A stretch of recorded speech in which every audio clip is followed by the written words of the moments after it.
Right, you're welcome once again to the AM show, and we're getting on with our conversation. We've been telling you that we want to have a conversation about the UTAG strike. We know that there's been some headway, but we'll try and understand the details of it, and we'll be joined by the president of the University Teachers Association of Ghana, the Legon president, University of Ghana president of the University Teachers Association of Ghana. If we do have him, we probably can get on with the conversation now. All right, so good morning to you, Dr. Samuel Nkuban. Good morning, and good morning to our viewers. All right, thanks very much for making time to speak with us. So we know that there's been some headway as far as your strike is concerned and the negotiations you've been having with the National Labour Commission. Can you please bring us up to speed on that? Thank you very much. Yesterday we had a couple of meetings, one at the Ministry of Education. It was at the instance of the Minister of Education and also the Deputy Minister in charge of Employment and Labour Relations. And ultimately, the agreement is that we have a responsibility to get back to the negotiating table so as to be able to get UTAG members what it is that we are asking of government to do for us by way of our conditions of service. And so two things also party to this, that the NLC had taken us to court for declaring the action we declared, which is withdrawal of teaching and related services. And so UTAG's position is that we cannot be in court whilst we are on the negotiating table. And so it was as though going to a negotiation with a gun at your head. And so it was the case that government had a responsibility through National Labour Commission to see to it that at least the court processes against UTAG are withdrawn or discontinued. Thereafter, we also had agreed on a roadmap within the 1 month period to conclude negotiations on outstanding issues. And so if these are done, UTAG also has a responsibility to begin some initiatives towards suspension of our action, which is withdrawal of teaching and related services. And then we can get back to the negotiation table. By way of the roadmap, we have given ourselves within 1 month, effective 23rd of this month, to try and resolve all outstanding matters regarding our conditions of service. And so today is when we are going to go to court for hearing. And it's our expectation that if that goodwill is extended by virtue of this continuation of the case, then of course, as for the roadmap, we already have agreed with the ministry or the government side as to the period within which we have to do that. And so if all of these things happen, then UTAG, of course, would also have to show the goodwill. Reality is that even by law, we cannot be on strike whilst we are negotiating. Yeah. And so if these premises are cleared, the understanding is that we would also have to suspend our action within the period of the 1 month when negotiations begin. Let me quickly add that we have gotten to this point because of the way government treated us by virtue of either not showing up for some of the meetings or that they bring people who do not have the gravitas to be able to engage us effectively and make commitments that are binding on government. And in the roadmap, we have indicated clearly that these are the things that we do not expect to see in the 1 month that we've given ourselves to engage. And so we expect that if they call us for a meeting, they will be there on time. They would be, everyone or every stakeholder will be represented. And also that they would send people who have the capacity to be able to make commitments that are binding on government. And so if we all exhibit this good faith, the hope is that within the next 1 month, we should have cleared all of these hurdles and be back to our usual activities. Right, Dr. Nkuban, what happens? So you've indicated some expectations that you have of government. What happens if government reneges on their side of the bargain? As in, you probably bring in people you don't think they have the gravitas to have those negotiations with you. Well, of course, that is what led us to this point where we have had to withdraw teaching and related services. And so we are having confidence in the Minister of Education and the Deputy Minister in charge of Employment and Labor Relations. They give us a sense that that will not happen again. And we are hoping that indeed they would go by what they have indicated to us, for which reason we signed the memorandum of understanding or agreement. And so if they come back to the table with the same attitude, of course, we have just, the reason is that we say we are taking steps to suspend. And so if we do suspend the action and then they continue to treat us the way they treated us leading us to this point, then of course, it's to be expected that we would resume the action of withdrawal of teaching and related services. So to ensure that this doesn't happen, have you indicated in the roadmap and the memorandum of understanding that you, for instance, want some particular people to be at the table? Well, what we indicated basically was that they needed to have persons who have the gravitas to be able to engage and to be able to make commitments that are binding on government. There is no specific mention of individuals, but of course they understand on the side of government the stakeholders who are involved: Fair Wages and Salaries Commission, Ministry of Employment and Labor Relations, Ministry of Finance, Ministry of Education, with VCG in attendance. And so all of these persons, many of the times that we've had meetings, the issue had to do with the Ministry of Finance and Ministry of Education literally not showing up. But in many of the times, we do have the Minister of Employment and Labor Relations and his deputy, the Fair Wages boss, and VCG always present.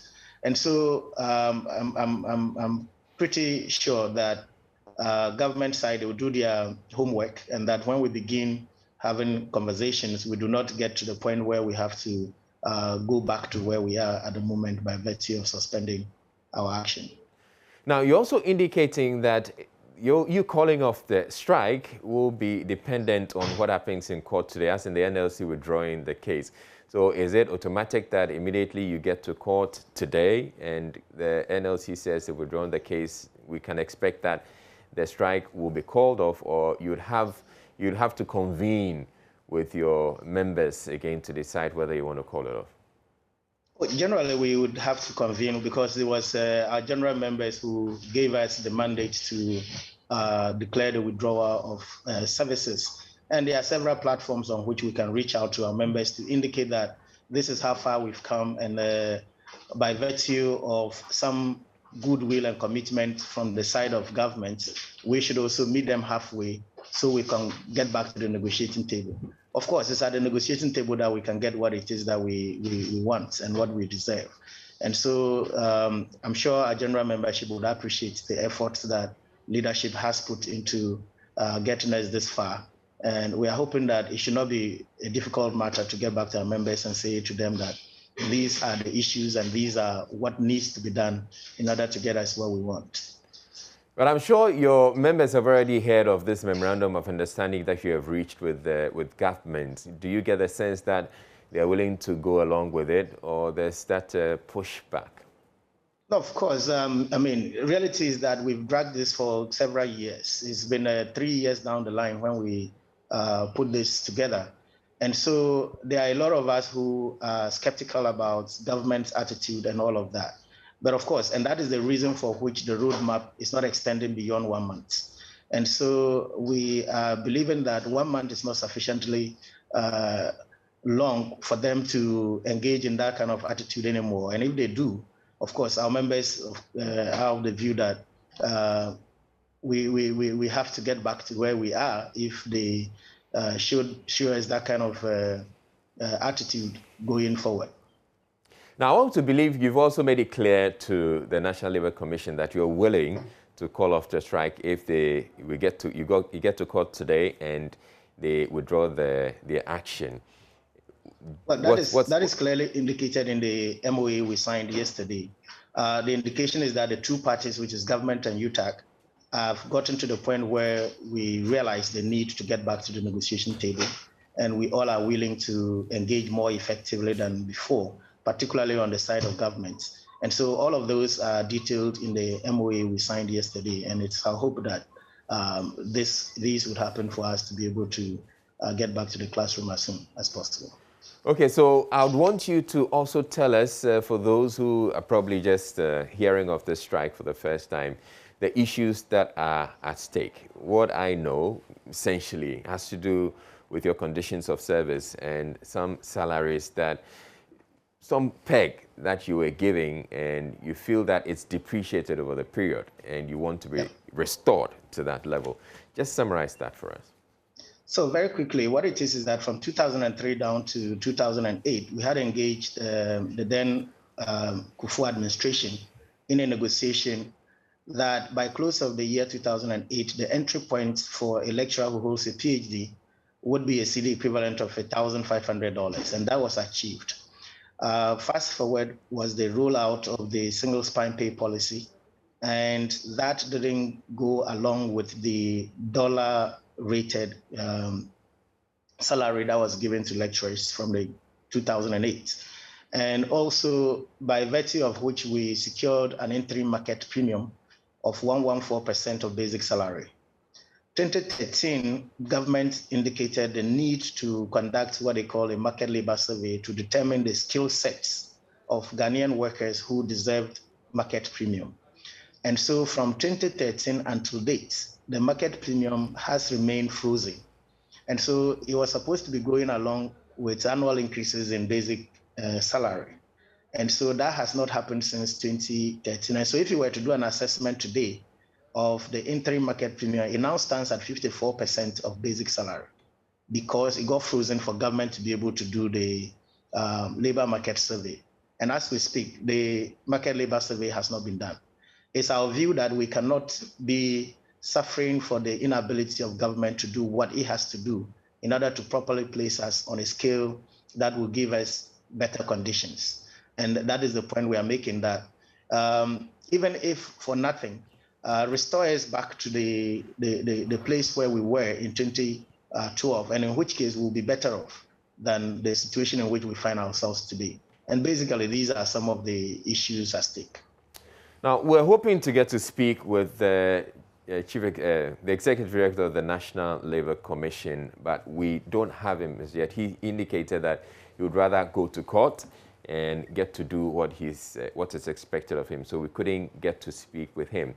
But now, Dr. Nkuban, I know that you also have quite a bit of the students on your side, and I'll be coming to you for a quick reaction on that. But for those of you who are watching us right now, the students who have been affected, we're asking you to give us a call. Let us know what you make of the strike and the understanding that has been reached between the UTAG and the National Labour Commission to see a resolution of the strike. So you can call us on 0302-211-691, 0302-221-1691, and tell us how this strike has affected you and what you make of the conversations that are ongoing and the memorandum of understanding that has been signed so far. So, Dr. Nkuban, finally, I get a sense that you have some of the students, or quite a significant number of the students on your side. Does that give you some comfort? Well, of course, it's regrettable that we've had to be at this point. It's also the case that our students clearly understand the conditions in which we work. And so they appreciate the gravity of the matter by virtue of the fact that there are many of them that probably would be willing to finish school and to come back and to want to be lecturers, and to realize that this is the position by way of condition of service of lecturers is demoralizing. And also that they can appreciate that you would give up your best when you are well motivated. And so if by virtue of your conditions you are not motivated and you go into the classroom, certainly the impact on the students will be felt. And I suppose many of us are also parents. We have children in the universities, and they know our circumstance. And so many of these are the reasons for which some of the students can appreciate and would be calling on government rather to listen to us and to give us what it is that we deserve. And then we can also be in the position to deliver our best to our students. And so basically, it's quite obvious that students appreciate our position, and many of them are calling on government to act proactively and positively towards resolving the matters between us. Now, finally, how quickly can you get to reach out to your members and convince them to, convince them that you intend to call off the strike so they can get back to work? If you go to court this morning and the NLC withdraws the action against you? Well, of course, we do have between today and tomorrow. So by close of day today, it should be possible to convene emergency meetings even via Zoom, or that in the course of day tomorrow, it should be possible for all campuses to have convened emergency meetings at which these issues are explained to membership, and also their mandate sought to suspend the action. And of course, we believe that everybody appreciates the fact that unless we are on the negotiation table, we cannot get what we want. And so we can't also be on the negotiation table whilst the action is on. And so principally, it's just a matter of principle that this is what has to happen. It's a matter of consequence. And I think by close of today, by close of tomorrow, all campuses would be in the position to revert to the National Secretariat for a determination to be made. So at least we can expect that you should be back in the lecture theaters on Monday. We're hoping that that is what happens, because by virtue of government giving us a goodwill that is tentative, then of course it's likely that as from next week we should be back into the classroom. All right, great. Thank you very much, Dr. Samuel Nkuban. He's the president of UTAG at the University of Ghana. Now let's get on to the phone lines. We have some people already calling, some students already calling in. Abdul is calling from Navrungo. Hello, Abdul. Hello, Islam. All right, so are you a student, by the way? Yes, please. Which university? I'm from the university in Kumasi. I think the one, it was called University of Education Winneba, Kumasi campus. Okay, so how has this strike affected you, by the way?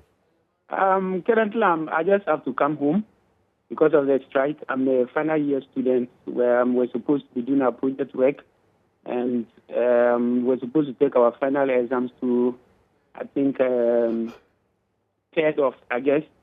So right now, everything has come to an halt, and I'm back home. All right. So, well, you're hearing from Dr. Samuel Nkuban. They're indicating that hopefully Monday they should be calling off the strike. You must be excited by that.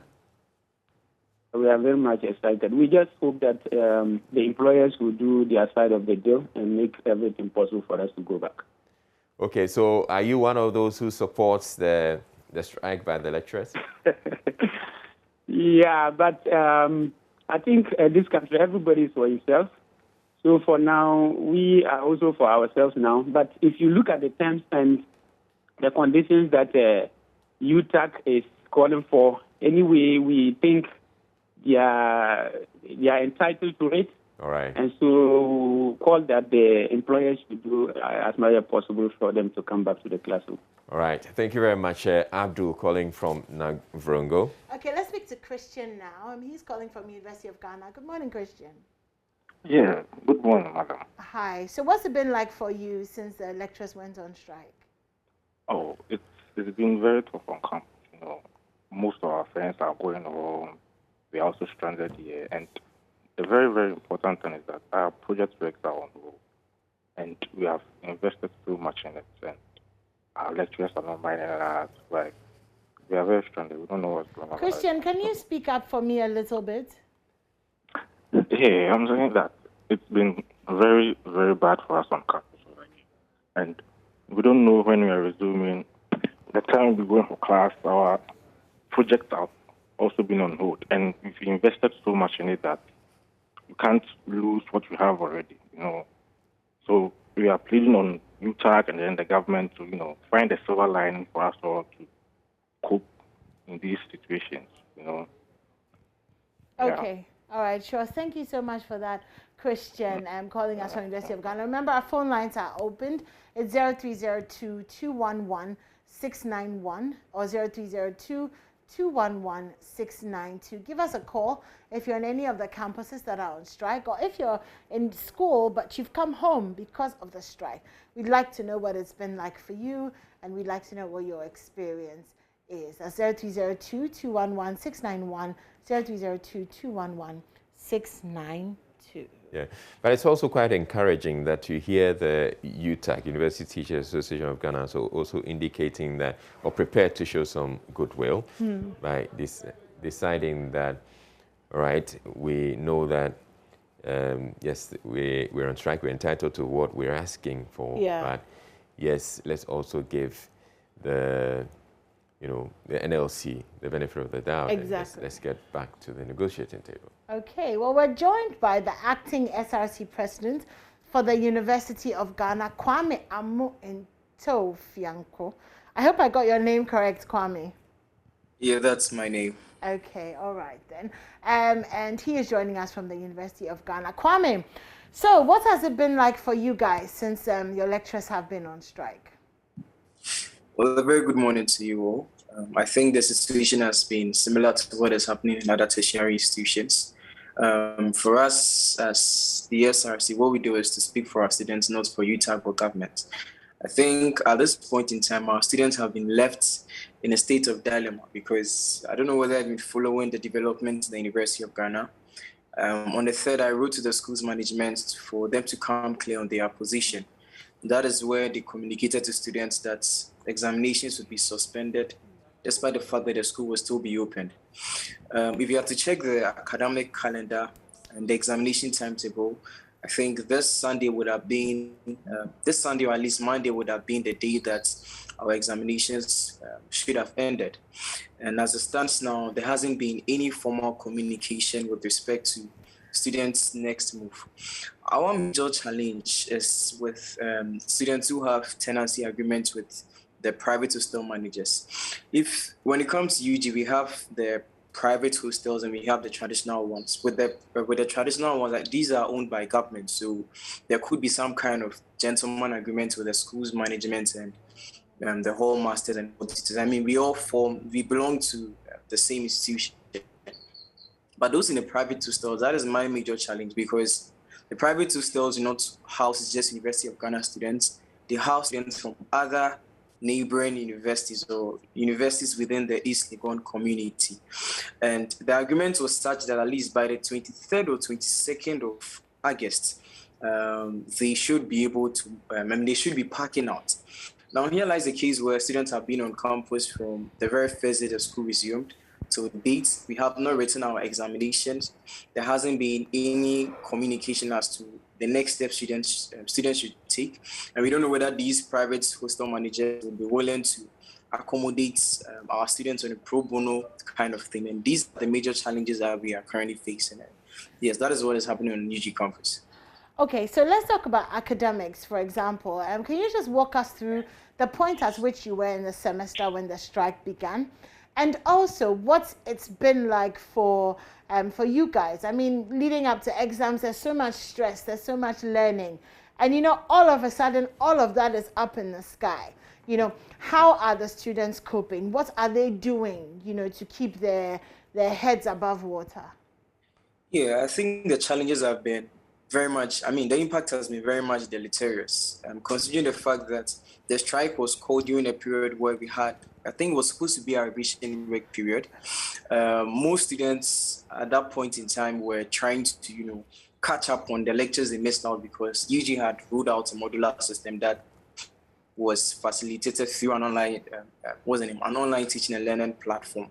So the challenge has been there. Of course, we spoke with the various department executives to try and organize some tutorial sessions for students whilst our lecturers were on strike. But considering the fact that this has taken place for almost 2 weeks, I think right now what students want with respect to academics is a formal communication with the school and the next steps they should take, because I guess that's coming to an end very soon. Yeah. Okay, Kwame, you said the impact has been deleterious. What does that even mean? Deleterious. Deleterious, actually. Deleterious. deleterious. Yeah, it's more or less like it's been. Hey, this morning you've come with big English. Wow. Boss. You that? I'm from Legon. I mean. I'm at Legon. All right then. Okay. Really? Yeah. Causing harm or damage. Please, our word for today is deleterious. DELETERIOUS. Deleterious. It means causing harm or damage. Courtesy and sponsored by Kwame Fianco, the acting SRC President of the University and then he goes of Ghana. Like, yeah, I'm a Legon. I'm a Legon, yeah, of course. Legon boys, yes, Charlie. Anyways, back to the conversation. So the tutors didn't organize these tutorials for you. Some of the students have gone home. Some of you are still in school. Are you ready for the exams? Because the way the conversations are going, it's looking like there might be some light at the end of the tunnel. So where are your heads at in terms of getting ready for exams, picking yourselves back up, and just diving straight back into finishing up the semester? Yeah, I think the readiness of students is there. I mean, looking at the fact that students have been given about 2 weeks to prepare themselves, I think the readiness is there. But my point is, if the strike is going to be called off very soon and the school would have to, come up with a new examination timetable, I would only plead, or I'm actually pleading with the school's management to give students some 1 week. I understand that you've actually given them enough time to prepare themselves, but you should equally understand that the challenges to some extent made students, take the attention of academics. That is why early on I indicated that they were in a state of dilemma. I mean, it has its own psychological effects. There are some local students that I think they are supposed to move outside Ghana to pursue their academic activities. But of course, the strike has made them remain on campus. So to say that students are ready, that is actually true. But I'm actually looking at maybe at least a week for students to prepare themselves before we start the examinations. So at any point in time, if the school decides to come up with a new timetable, I believe there would still be at least a week. I'm not certain about that, but at least a week for students to prepare themselves before they can start the examinations.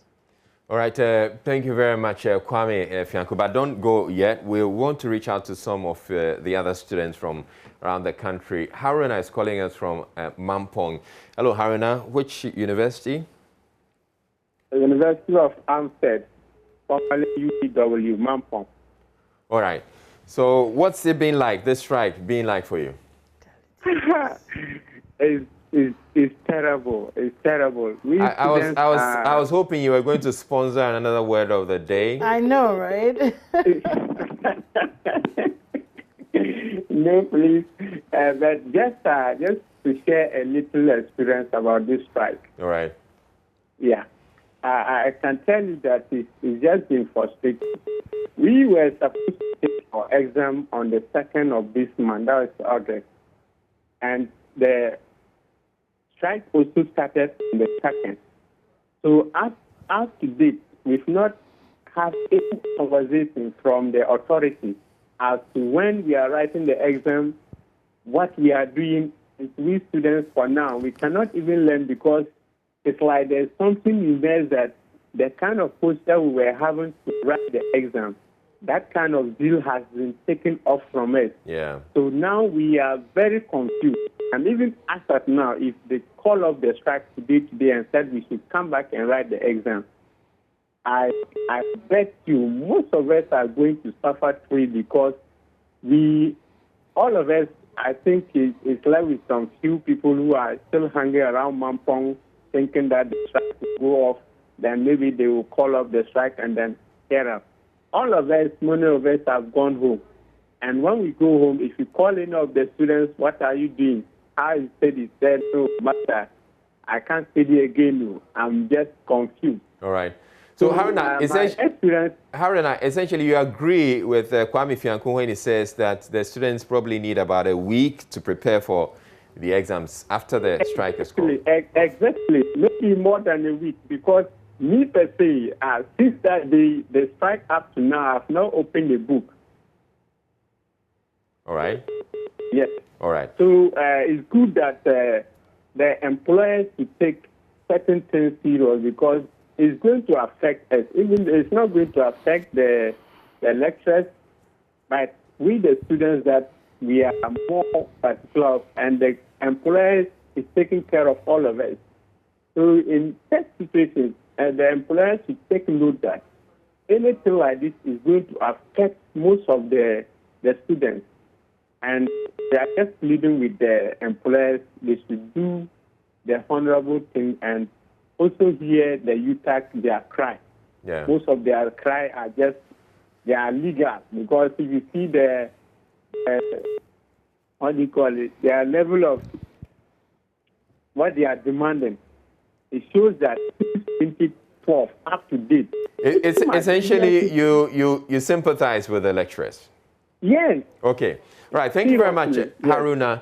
Let's move on to the next caller. We have Ohene. He's calling from Kajabi.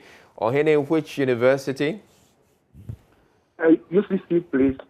All right. So you tell us the story of UCC. Honestly, the situation is getting worse. It's not just bad, but more than bad. And the part of the matter is that the whole thing is looking like the animal farm in terms of remuneration. Some are being treated differently from others. There should be a positive way of dealing with workers, and that will solve all these problems. But the turning part of the whole story is about the journalists, some of your journalists, the way they report. Yesterday's organized labor demonstration was a genuine demonstration. But I was just watching TV, and honestly speaking, the journalist who was following the demonstration was rather interested in people not going to work instead of the substantive issue that was at stake, salary and remuneration. But the journalist was not interested in the issue, but rather victimizing the demonstrators for not going to work. And when I look at things, I get a bit worried, because it's becoming terrible that people are demanding for practical issues, great issues, but journalists report it as if the people are rather at a wrong stand. There should be a way of reporting to make government aware that things are not good in this country. All right. That is my worry. That's my real reason for calling this morning. Thank you very much. All right. So you're still here on the AM show. And I have Kwame Fianco still on Zoom. So Kwame Fianco, hopefully we're going to get the lecturers back on Monday. And then as you're indicating, you're looking for about a week before your exams. We also have Dr. Nkuban still on Zoom with us. So, Dr. Nkuban, what do you make of the comments that we've heard so far and the suggestion from Kwame Fianco that probably the students would need about a week or more to prepare for the exams? Basically, I would say they are genuine concerns. Reality is that the situation is such that if you were a student, you may not be motivated to even lift a book, like one of the students said. Yes. And so the dilemma as to what happens next and when are we starting and all of that. And so, of course, also the thinking that you have scheduled some stuff ahead of you and that you realize very clearly that you are not going to be able to meet those timelines, it can be disturbing. And so for me, it is a good call to ask for a week of intensive revision, either with the lecturers or so that at least their minds are tuned back to academics. I can guarantee that a lot of them have gone home. A lot of them have been away from their books for the past 2 or so weeks, nearly 3 weeks down the line. It's a good call to ask for a week of revision before they get into exams properly. All right. Thank you very much. And you must be proud of your student, Kwame Fianco. He dropped the word of the day, deleterious. He says that's it's very much so. He's actually in my class, and so. Oh, I see. That's my lecturer. Yeah. That's my lecturer. It's good to have met on your platform. All right, great. Okay, thank you very much. Since the strike, we have not met, so. All right. Thank you very much, and you both have a wonderful day. Thank you for having us. Indeed. Oh, interesting one there. No, I'm not going to be mischievous, Israel. Okay, good. Okay, yes. So very interesting one there. Thank you, to everyone for joining us this morning. And this is the reason why we need this situation resolved as soon as possible, because we need our kids back in school, back in the lecture rooms, writing the exams, and then coming home for holidays. It's been very stressful for them. So government, stakeholders, please resolve this, please, for the sake of our children, so that they can continue to get their education. And then hopefully this is resolved once and for all, so they don't have to call another come strike. back. Yeah, exactly. Yeah. And whilst we're talking about strikes, and also if you're listening to us, also the COVID-19 burial workers have also very legitimate concerns and have gone on strike. So let's have a look at that as well. But whilst you're chilling, at home and watching us, why don't you go on Facebook, because we're having a very interesting conversation there. So apparently the daily wage was raised to, I think, 12 cedis 51 pesos. 53 pesos. 12.53 or so. And that's how much, some people are earning 12 Ghana cedis a day. Can you live on that? How far does your daily bread take you? Yeah. And what do you do to make up for the shortfall? Unless, of course, you're like Israel and there is no shortfall. And you are the non-profit organization to whom we come to in the times of our shortfalls. Look, anyway, everybody and their minimum wage, or everybody.